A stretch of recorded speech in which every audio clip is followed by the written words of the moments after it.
نحمده ونصلي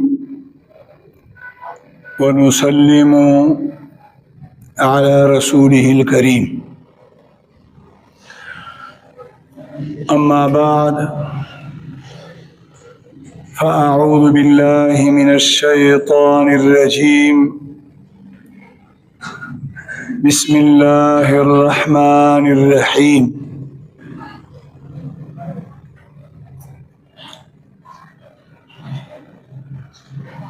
لقد جاءكم رسول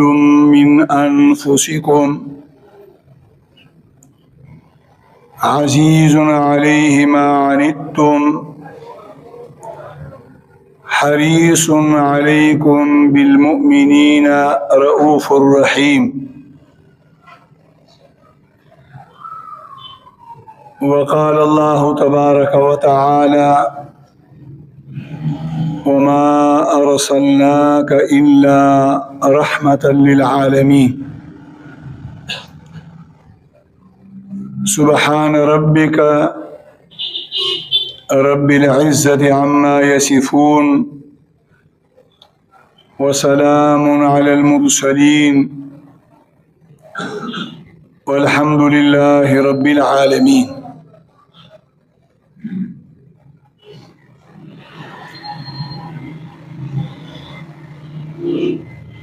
حلیمه سعدیه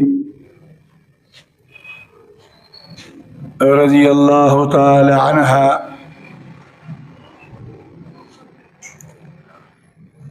خپل علاقه بنو سعد تا نبی علیہ الصلوۃ والسلام بوتلو.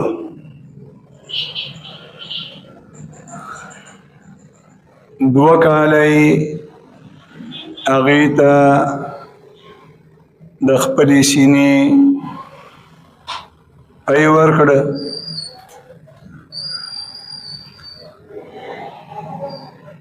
په دغه دوو کالو کې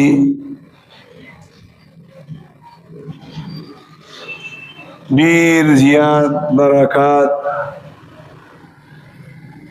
انوارات حلیمه سعدیه او د هغې خاوند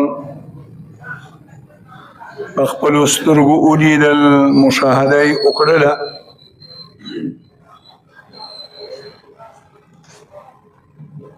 دوه کاله چې تیر شو نو د سینې نه یې پرې کړه او مکی مکرمه ته راوړلو.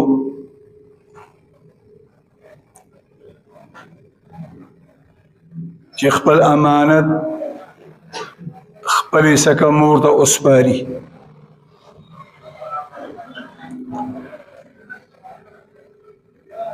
یو اړخ ته په دې دوو کالو کې حلیمه سعدیه د نبی علیه الصلاۃ والسلام ډیر بی انتها برکات لیدلیو. نو زړه نه کېده چې دې د هغه نه جدا شي،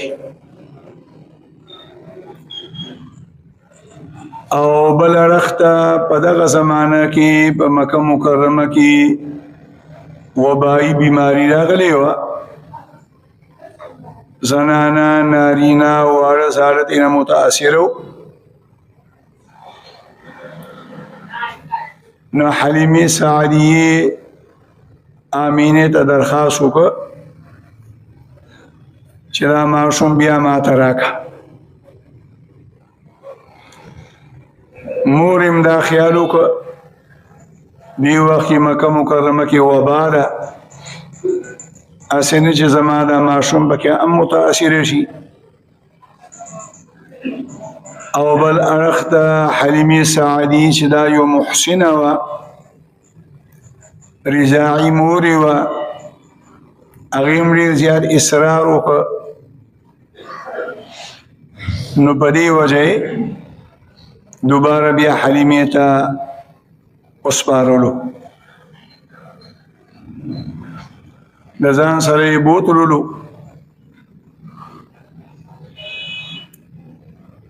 چې کله د نبی علیه السلام عمر مبارک سلورو کالو ته ورسېده نو د خپلو رضاعي وروڼو سره به صحرا ته تلو دشت امیرې ته به تلو او د خپلو رضاعي وروڼو سره به د ګډو بیزو رمه سروله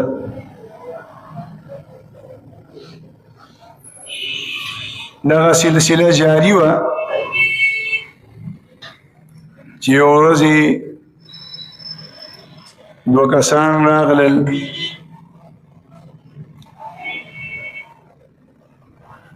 سپینې جامې اغوستې وې نبی علیه السلام یې راونیولو سیملولو سینه یې وله وڅیرله او بیا لګیاو سینه یې وله ګنډله رضاعي ورور چې دا منظر ولیده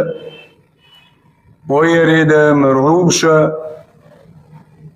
نو په منډه منډه کور ته راغه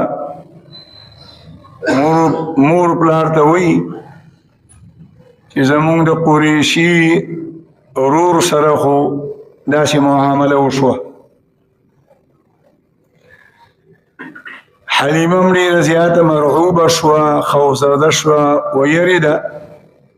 خاوند هم ویرېده او په منډه منډه راغلل نبی علیه السلام ولاړو رنگ مبارک یې زیړو اول سینې ځان ته راغاړې باسلو او بیا د هغې نه پس د هغې خاوند ښځې خاوند یې تپوس وکړ نو نبی علیه السلام ورته دا ټوله قصه بیان کړه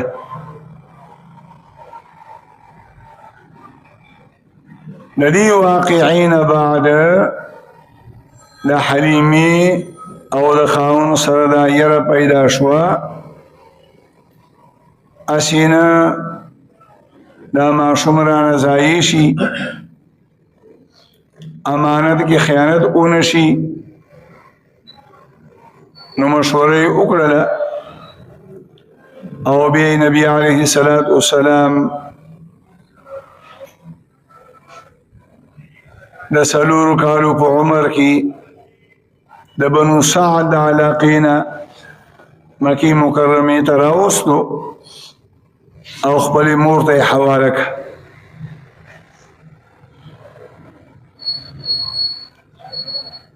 ناکمه واقعه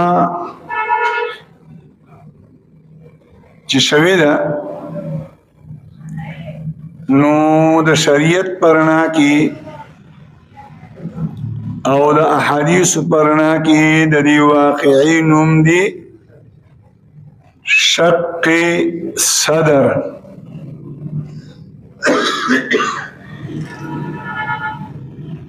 صدر د عربی په ژبه کې سینې ته وایي او شق وایي شلولو سیری کولو ته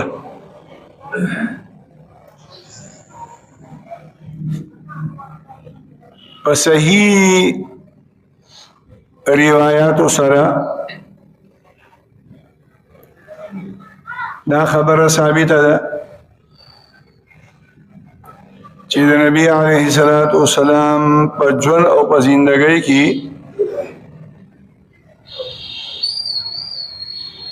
څلور ځله شق صدر شوې ده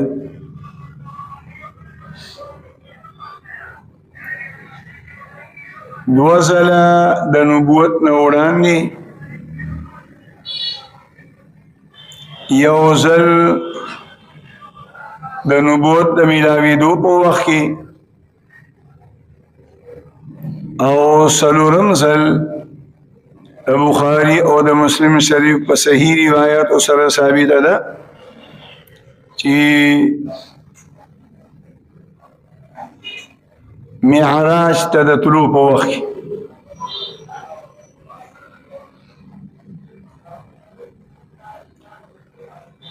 د نبوت نه وړاندې چې کوم قصه در شوې دی دې ته ارهاس وایي د نبوت بنیاد او د نبوت د میلاویدو نه وروسته چې کوم قصه در شوې دی دې ته معجزه وایي شق صدر د نبی علیه السلام معجزه ده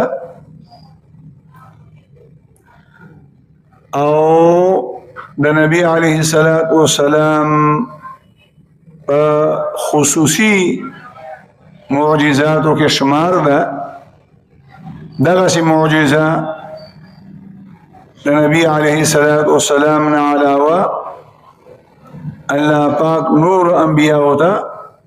نو ورکړي اول چې کوم شق صدر شوی دی نو دا د بنو سعد په علاقه کې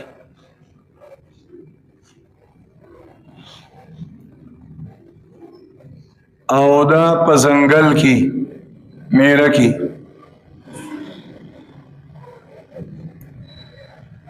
او په دغه وخت کې د نبی علیه السلام عمر مبارک تقریبا 4 کاله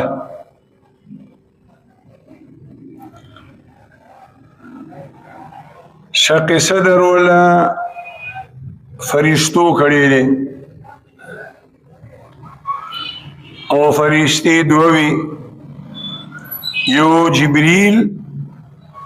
او دوی میکائیل او دا دواره فرشتي راغلي وي په سپین لباس کې لکه اوس هم ډاکټران چې اپریشن کوي نو د اپریشن تیټر خاص لباسي هغه لباس واچوي نو بیا اپریشن ته ننوځي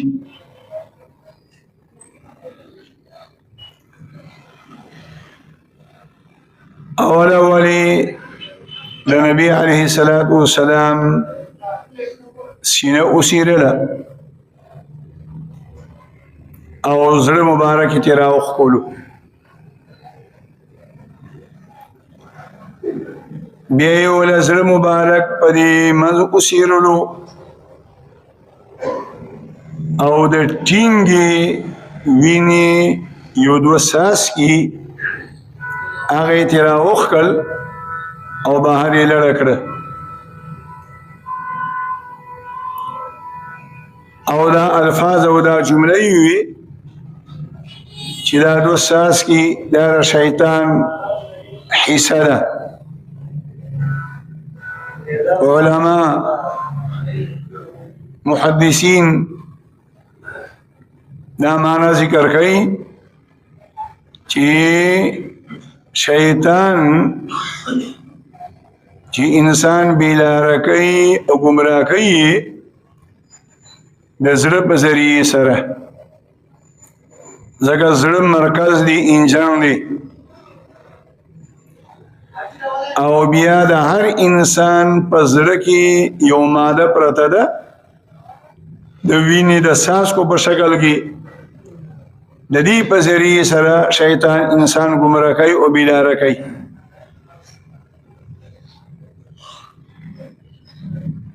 نو فرشتو د الله پاک په حکم سره د نبی علیه السلام د زړه مبارک نه د شیطان د وسوسو دا ماده بالکل ختمه کړه.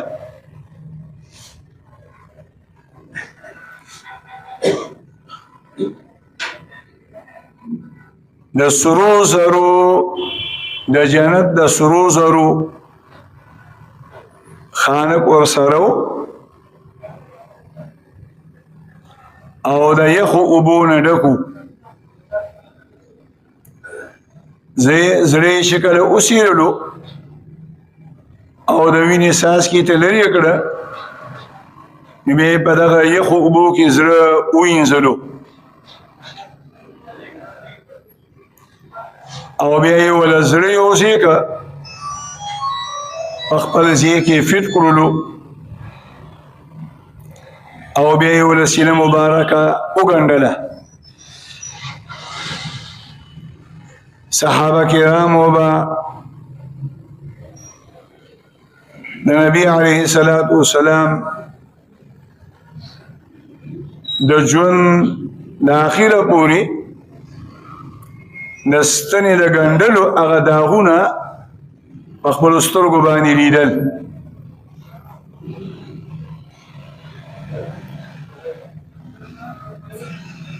پخوا چې د زړونو اپریشنې نه وې شروع شوې او دا سټینټونه او دا بایپاسونه او دا قصې نه وې شروع شوې، نو نعوذ بالله د هرې مزاج خلکو به د دین نه پوهه خلکو به بیا د دغسې احادیثو نه انکار کولو او نعوذ بالله مسخرې به ورپورې کولې او اوس د خپلو ساینسي آلاتو او د تجرباتو په ذریعې سره عملاً ثابته هم کړه کړي،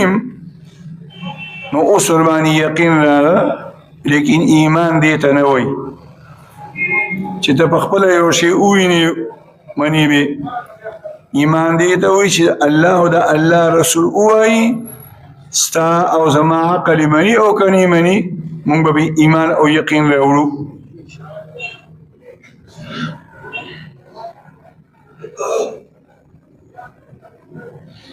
او چې کله بیا ولا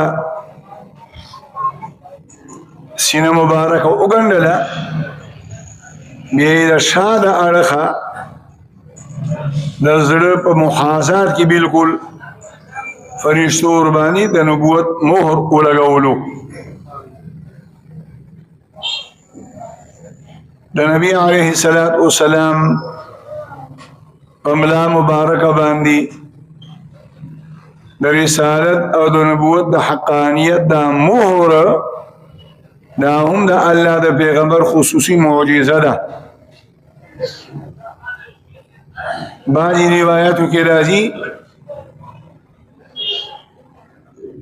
چې دا مهر د پیدایش په وخت کې د الله د پیغمبر په بلا مبارکه باندې لګېدلی. د یهودو عالمانو به د دې مهر نه پېژنده چې دا حق پیغمبر دی. او بعضې روایاتو کې راځي چې د سینې د سیرلو نه پسې دا مهر ورباندې لګولی دی. علما پکې تطبیق کوي چې دواړه خبرې صحیح دي. اصل مهر لګېدلی و د پیدایش په وخت کې، خو فرشتو دوباره بیا دا مهر تازه که، نو دواړه خبرې صحیح دي.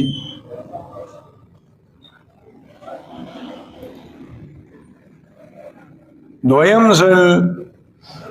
چې کله د نبی علیه الصلاة والسلام عمر مبارک لسو کالو ته ورسېده، بیا فرشتې راغلې اپریشن یې وله وکړه. دریم ځل چې کله د الله جل جلاله د طرفه د رسالت او د نبوت ذمه داري الله ورسپارله، نو اپریشن یې ورله وکړه. او سلورم ځل په مکه مکرمه کې مطاف کې د کعبې د دیوال په خوا کې په حتیم کې معراج ته د تلونو وړاندې فرشتو د الله د پیغمبر سینه مبارکه سیرلې وه او زړه یې وله سیرلې. نو دا څلور ځله په صحیح روایاتو سره ثابت دي. اول د څلورو کالو په عمر کې چې کوم اپریشن الله ورله کړی و د دې حکمت جدا و او هغه حکمت هم دا و چې د شیطانی وسوسو چې کوم بنیاد دی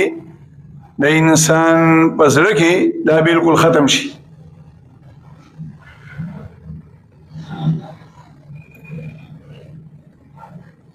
او بیا یې ورله زړه مبارک په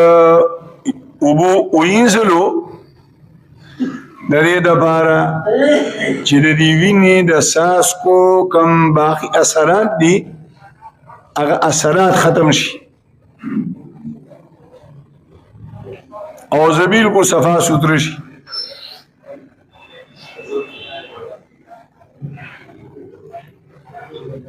اوس هم چې کله ډاکټران اپریشنو کې د شا لاس خپه زخمي نو ټول ډاکټران هم دا خبره کوي چې ګور دا زخم به په ګرمو اوبو باندې نه اینځي، په یخو اوبو باندې به اینځي. په یخو اوبو باندې اینځل دا د زخم د زر رغېدو یو ذریعه ده.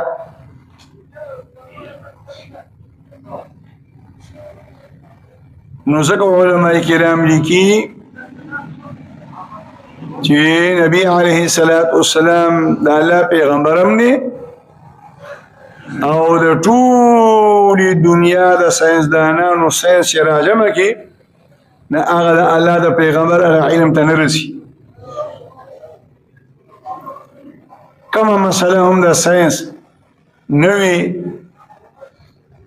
چې د کوم وخت نه دنیا جوړه شوې د خلک یې راوباسي نو په قرآن او په حدیث کې به د هغې بنیاد ضرور میلاویږي.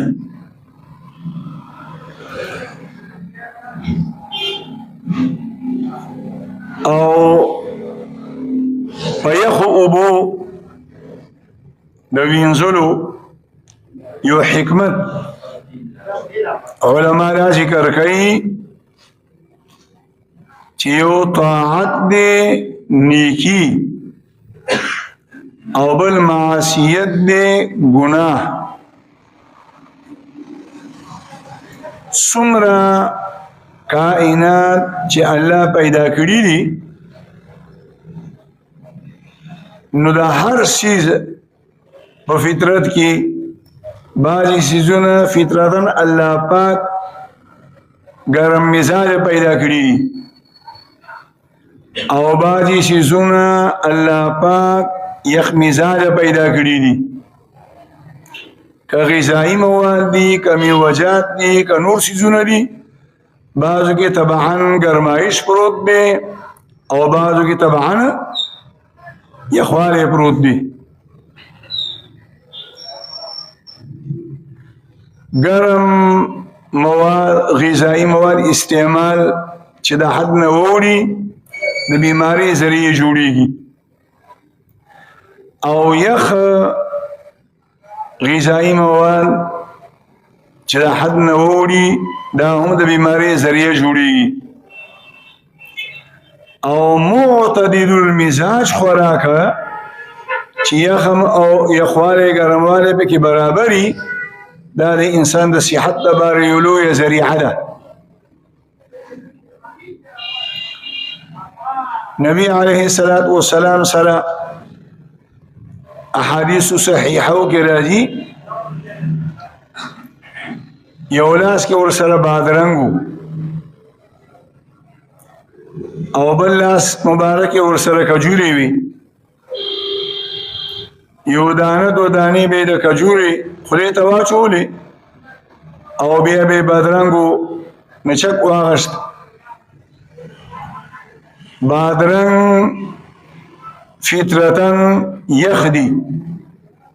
او کجوره ګرمه ده بادرنګ فطرتن پیکه دی او کجوره خوږه ده نو خوږوالی او پیکه دا دواړه چې سره یوځای شي د دې نه د دوایي جوړه شي معتدل مزاج یو او ګرم چې سره یوځای شي نو معتدل متوسط خوراک ته جوړ شي بیا دې نه الله پاک شفا جوړه کړي صحابي تبوسو کو یا رسول الله صلی الله علیه وسلم دا تاسو څه کوئ وَيَنَكْسِرُ حَرَّ هَذَا بِبَرْدِ هَذَا وَبَرَّ هَذَا بِحَرِّ هَذَا دا یو شی یخ دی د دې یخوالی ختمومه د دې ګرم په ذریعه سره چې کجوره ده او کجوره ګرمه ده د دې دا ګرمایش ختمومه د بادرنګو په ذریعه سره چې هغه یخ دی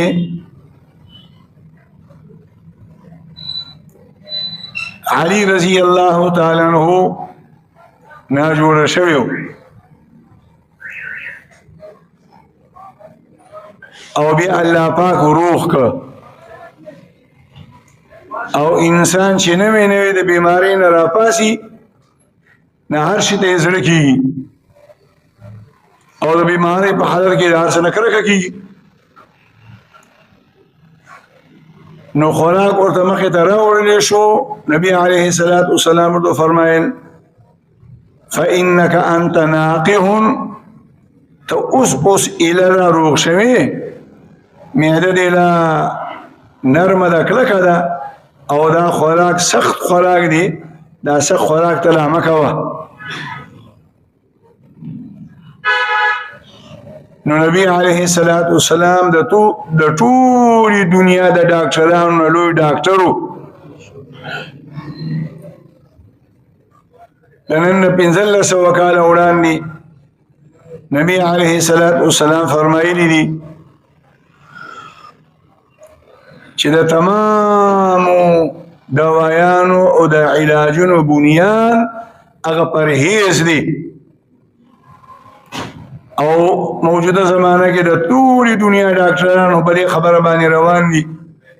که د کروڑونو روپو دوایان هم خوري خو چې د کوم څیز نه پرهیز پکار دی د هغې نه پرهیز نه کوي نو دوایان اثر نه کوي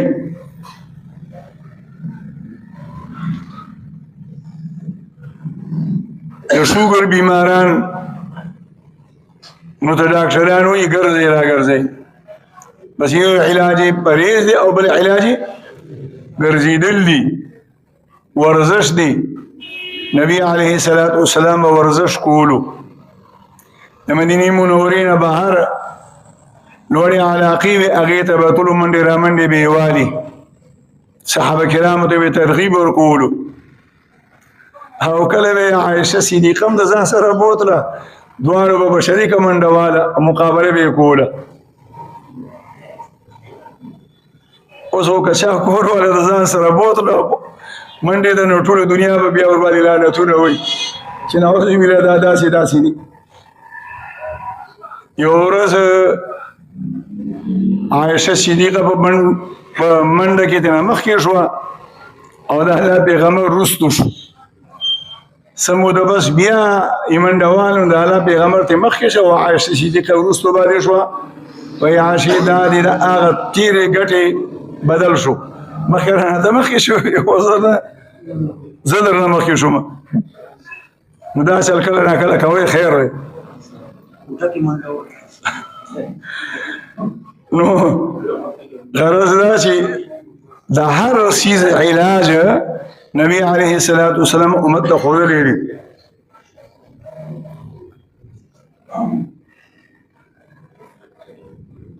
ګناه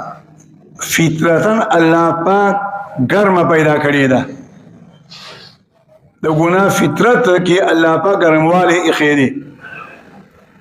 او په طاعت او په نیکی کې الله پاک یخواله اخیری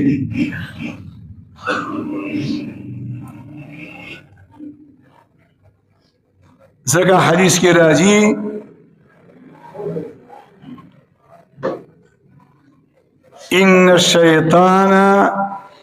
ان الغضب من الشیطان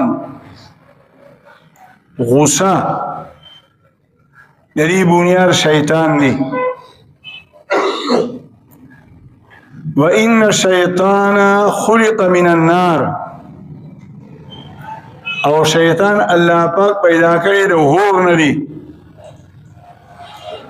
وانما يطفئ النار بالماء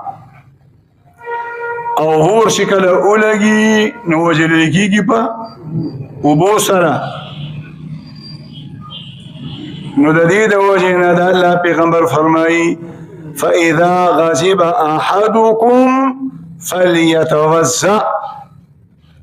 کم کس چې په سوجه باندې غوسه شه نظر دې وبراوالي او دست تازه کی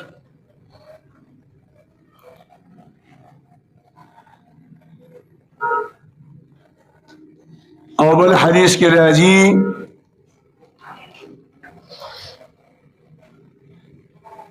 الصدقه تطفئ غضب الرب خیرات دا الله پاک غضب مړاوي کوي کما يطفئ الماء النار لکه څنګه چې په اور باندې اوبه راوړي او هغه اوبو اور ختم کی مړی کی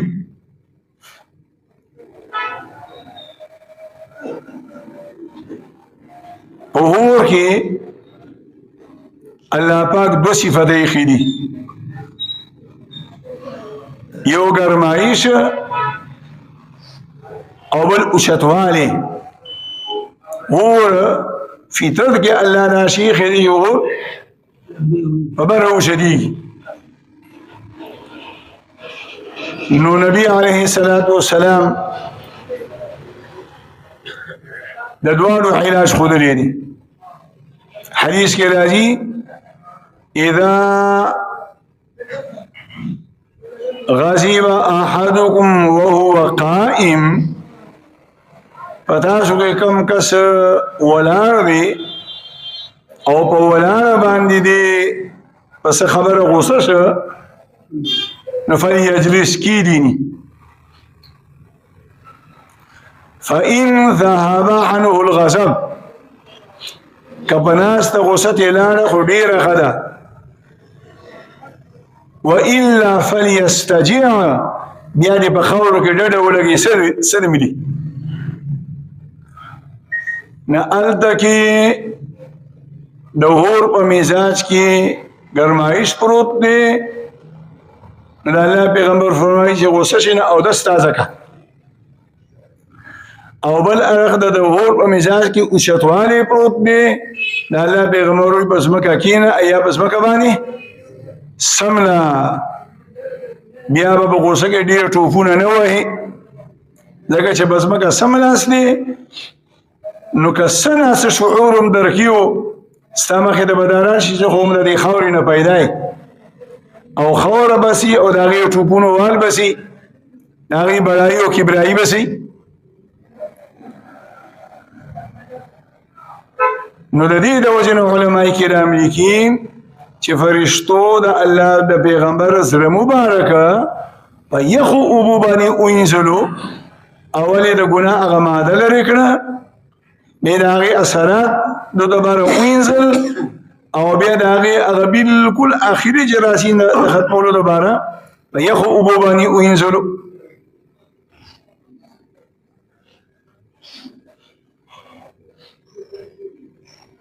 او پنیکو کې الله پاک یخوالی اخیدی نبی علیہ الصلوۃ والسلام فرمایل قرۃ عینی فی الصلاة زما د سترګو یخوالی په مانځ کې دی زه چې مونځ وکړم سترګې مې پې یخې شي. نبی علیه الصلاة والسلام به چې مونځ کولو او تکبیر تحریمه به یې ووي نو اکثر به دا دعا وي اللهم اغسل خطاياي بالماء بالثلج والبرد بماء الثلج والبرد. اے زما ربا اغسل خطاياي زما گناهونه وینځه بالثلج دا ووري په یخو اوبو سره والبرد او د ګلې په یخو اوبو سره. نو دې کې می اشاره ده چې د ګناهونو په مزاج کې الله پاک ګرمایش ایښی دی.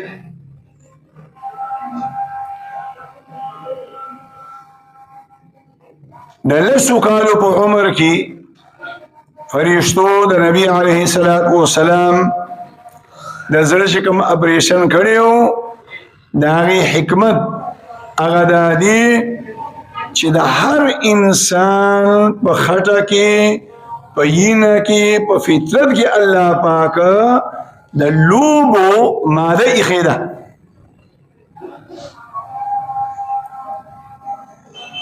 کم ماشوم چې منډې را منډې وایي لوبې کوي نو خلک وایي چې دا روغ دي،